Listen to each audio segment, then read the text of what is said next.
Hashtag AMFAD, also known as All My Friends Are Dead, is directed by Marcus Dunstan. That's right, the same dude who made The Collector and the Collection. And it's currently streaming online. I watched it on Amazon or Amazon Prime. Anyways, though, something I just realized, though, is that I haven't actually seen a really bloody, nasty horror flick, or at least not one that I've, a brand new one that I've actually reviewed. I mean, there have been some good ones, don't get me wrong, that aren't, super bloody and whatnot, though, but I just haven't seen the ones with the nastiness, though. You know what I'm saying? The shade nastiness. But now that changes today, with this one coming from Mr. Marcus Dunstan.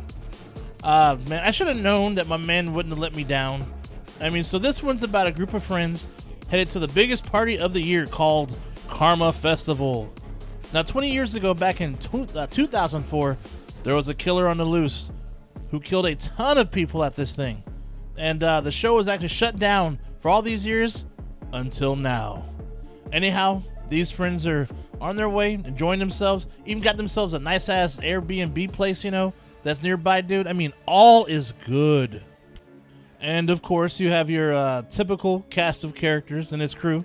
You got the pretty bad boy who gets all the girls, the dude who carries the drugs, the pretty girl who gets all the dudes that she wants, and, of course, the final girl, or the damsel in distress.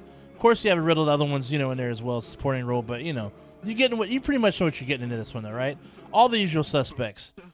And to add more to this, though, they're mostly content creators, so they post as much, as they can online, so they get as many clicks as possible, which means they'll do some outrageous shit just to get those clicks, just like you see in real life. Anyhow, though, later on in the story, these friends start to die off in very brutal ways, brutal and creative ways at that. The question lies, though, could this be the same killer from 20 years ago who's returned because he's pissed about these people bringing this shit back? Or could this be something more personal? Things that make you go, Arsenio Hall, shout out. Anyways, though, definitely a fun flick, dude. I mean, with some really nice kills. Little teaser here, acid bath. I'll just say that. That's all I'll say. Anyways, though, but if you're looking for the nastiness, dude, this is definitely your movie for sure. It's pretty basic plot with some cool twists, I'll say for sure. And it definitely has like some, I guess dark comedic parts to it, which kind of actually, I could say breaks the tension up a bit, during intense scenes, and sometimes not though. But yeah, there's some nasty stuff in this one, dude. I like it. One thing I like about Marcus Dunstan is he has a style that he brings to each film. I guess you could say a bit of a signature, if you will. I mean, he likes to use lots of green and red lighting, backlighting inside, like during his interior shots, like especially during like death sequences or like intense scenes. And I like it because it sets a tone of like kind of like an old school horror feel, And he's implemented this style in movies like, obviously the Collector, both Collector movies, as well as this one from 2022 called Unhuman. And his kill setups, dude, are always great. It has like, mix of practical and CG effects. And he mixes them so well together. And I think he did a good job, with this movie. And dude, it's like I said, it's very fun and very bloody. Bloody one to watch. Some pretty brutal death sequences I think you guys will like. I definitely recommend this one, dude, and kind of has a little bit of a murder mystery horror aspect to it, so, keep that in mind, too. And in celebration of Marcus getting the rights to work on The Collected finally, to actually make this whole series a trilogy, congrats, by the way, sir.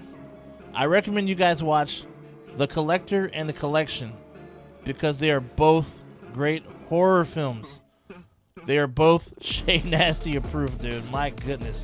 And like I said before, you get to see what I'm talking about when it comes like that, that red and greenish type of backing and whatnot, though. But, it's just, he's good with violence and horror, though, man. So, yeah, I definitely highly recommend you watch it, too.